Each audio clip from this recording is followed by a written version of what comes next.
Welcome back, everybody. It's Friday, August 30th, 2024.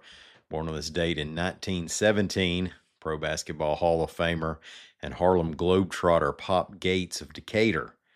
Today is National College Colors Day. So hopefully today you are proudly wearing your favorite school's colors. And if you're a Florida Gator, you're probably wearing a knockoff version of Auburn's more regal colors, but that's okay. The simpler shades go better with jorts. Hey, we have another review quiz coming up. First, though, we have news items on continued fallout from the Warrior Met coal strike, a shipbuilder agreeing to a $24 million settlement and also launching a new line of boats, and Bart Starr's former home is just there waiting for you to buy it. I'm Mike Morgan, and we're down in Alabama.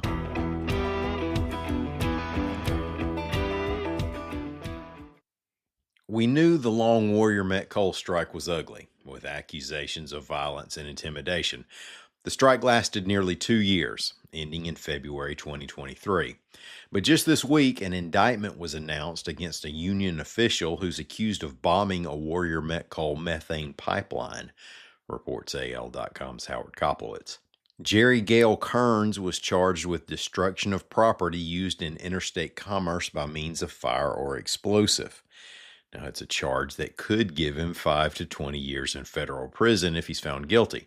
An explosion took place March 23, 2022, near the intersection of Hannah Creek Road and Sandland Mountain Road in Brookwood. Mobile-based shipbuilder Austal USA announced a $24 million settlement over the federal government's accounting fraud investigation, reports AL.com's Lawrence Specker. The issues here trace back to 2013 and the early days of the littoral combat ship program at Austal, with the company underestimating costs on the first few ships. Then over the past decade, Austal's parent company in Australia has had to take an unexpected loss, followed by an investigation over how that news was handled and whether it violated Australian stock exchange regulations. Austal USA's Mobile offices were raided by the feds, and Austal USA's then CEO resigned and was indicted with 2 others on fraud charges.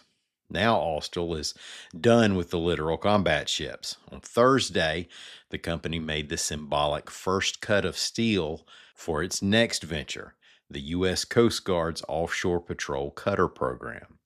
Austal may end up building as many as 11 cutters, up to $3.3 billion worth of work. If you've ever wanted to own the home of a Pro Football Hall of Famer, now's your big chance. The late Bart Starr's old digs in Hoover are on the market, reports AL.com's Kelly Kasich. Starr, who played at Montgomery's Sidney Lanier High and at the University of Alabama, passed away in 2019. His wife, Cherry, who designed the home, passed away in February. The listed price is $1.915 million. So the first thing you'll want to do is shoot your bank an email. It has 4 bedrooms, 5 bathrooms, 7,658 square feet, a tennis court, and sits on 1.3 acres along the number 16 fairway of River Chase Country Club. That's a 513-yard par 5, incidentally. Buyers might be relieved to know that a viewing of the Google map looks to me like the house has a little room and some trees between it and the golf course. I'm pretty sure I could get there on my second shot, though. Hey, it's a short par 5. I'm coming out of my shoes on the second shot. It could go right. Let's take a quick break. We're going to come back and have a listener take this week's news review quiz. Y'all stay with us.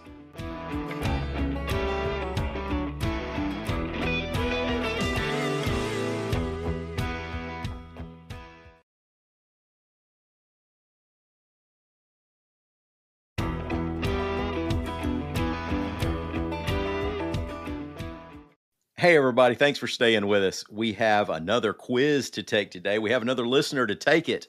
We've had a lot of fun with these, so we're gonna keep on doing it, putting people in the hot seat. Oh, let me grab my buzzer. I'd left it over on the other table. Oh no.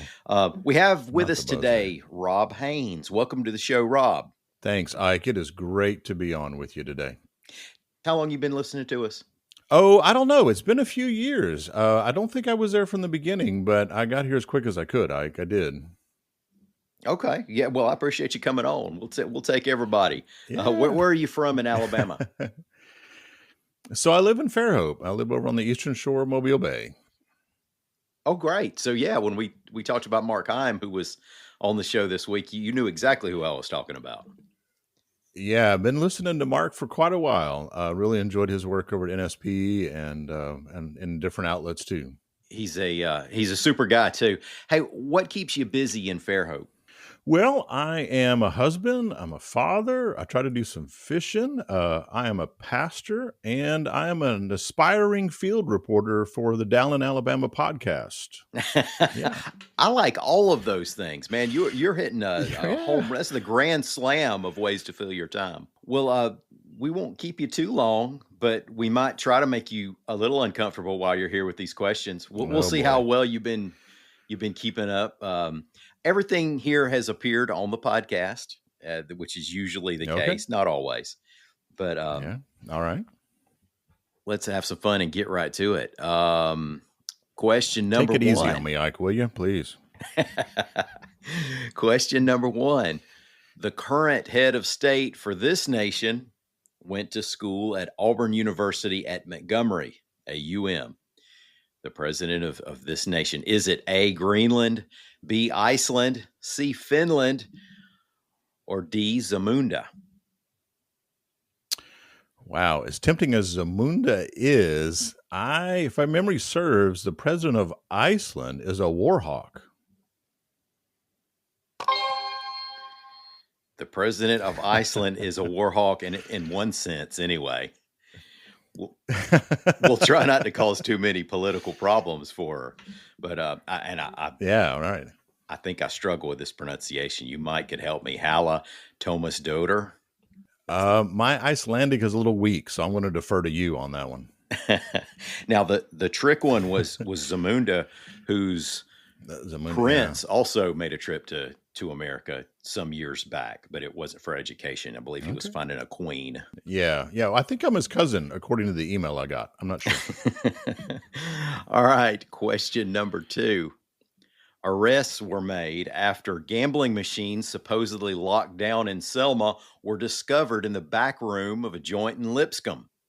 Stickers that were in place on the machines identified them as A, illegal in a number of states, including Alabama, B, dangerously addictive, C, evidence, or D, known to the state of California to cause cancer.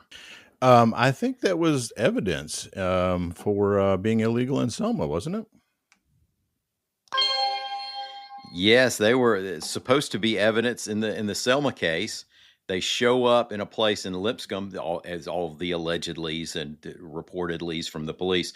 They show up in Lipscomb, according to the police, and still have the evidence stickers on them. So, which would have made them certainly easier to identify. Wow. Yeah. Let's move on to question number three. This week, All right. the Alabama's Conservation Department announced it had acquired a 79-acre, $16 million tract of land to preserve in this location. Is it the Mobile Tensas Delta, the Fort Morgan Peninsula, Chandler Mountain, or the Alabama Shakespeare Festival? Man, all of those are great locations to do that, but I'm pretty sure that was on Fort Morgan. Down in your neck of the woods. Yeah. Yeah, that excites me to hear always when we're going to preserve something along the coast, because I'm not sure what it looked like in your area when you were a kid, but times have changed, and sometimes you can't. It's hard to see the gulf from the road that you drive down. Right. There's some really neat public use areas in there that the state and the county have used. And so I'm hoping that they'll make that the case with this new acquisition. That's wonderful. Yeah, it is. Okay, let's move on to number four. Okay. This creepy crawly is currently considered to be at epidemic levels in Alabama? Is it A, the pine beetle, B, the pickle worm, C, the boll weevil, or D, the bed bug? Well, all of those would be creepy crawly critters I wouldn't want to come across, but that pine beetle is really wreaking havoc with a lot of the forest lands around here, I think. You are wearing it out today. You know, that's usually bad news for whoever takes the test next week because I get my feelings hurt. Oh man. Oh, come on now, Ike. Take it easy on us. We're doing our best here. This last one, a little different, not exactly news that broke this week. It's more of an Alabama history thing. Oh. We did mention Okay. it, however. Okay. All right. We'll check your Alabama history here. Wait, can I just say you all can't see this, but Ike is rubbing his hands maniacally as he asks this question. So I'm a little concerned here. Yeah, well, you know, I get a little bit of joy here, and it's my last chance in a whole week to push the buzzer button. Oh. So, yeah. Well, okay. We'll see. We'll see what you can do. 4 out of 4 so far. Okay. Question number 5. Recently, we acknowledged the 1916 birthday of Virginia Hill of Lipscomb. Hill moved to Chicago and became famous during her lifetime for her association with organized crime and mafia figures. She has most famously been identified as the girlfriend of this mobster. A, Carlo Gambini, B, Lucky Luciano, C, Bugsy Siegel, or D, Silvio Dante? You know, there's some great movies about these two as well, and I'm going to go with Bugsy Siegel. I'm pretty sure that was who she spent her time with. Sir, well done. Well, thank you. Yeah, there have been some. Which ones did you see? It's been a long time. My dad, when I was a kid, used to love those kind of movies, and was it Annette Bening that was in one of them? Yeah, she was in the early 90s. Okay. Early 90s, yeah, Annette Bening, and that might be when they met, because Bugsy was played by who was Annette Bening married to? Warren. You stumped me there. Was it close? Warren Beatty. Warren Beatty. Thank you, John Hammondtree. Yeah, that's well done, John. Rob, you did great. Thank you so much for coming on and doing this. Absolutely. What a joy. Keep up the great work down in Alabama. And please, if you can give us some more field reporting assignments like the Goo clusters at the Wawa, I'm your man, Ike. You know that. That's right. That's right. That had slipped my mind. But yeah, thanks for that, because, you know. I'll try not to let that hurt my feelings. The Goo-Goos at the Wawa don't exist yet, but we'll see if they get a line of them. They always had them at the at Stuckey's, I believe it was. Stuckey's, which still exists, by the way. Yes, that's true. You know what? I have not looked for them at Buc-ee's down here, though. That might be something to test the southern metal of these gas stations around here. All right, Rob. Well, I appreciate it so much. And thanks everybody out there for taking the time to listen to us. We are going to be back here bright and early Monday morning. Until then, as always, anytime you want to, come on by and see what we're up to. We're open 24 hours a day and 7 days a week on the World Wide Web at al.com.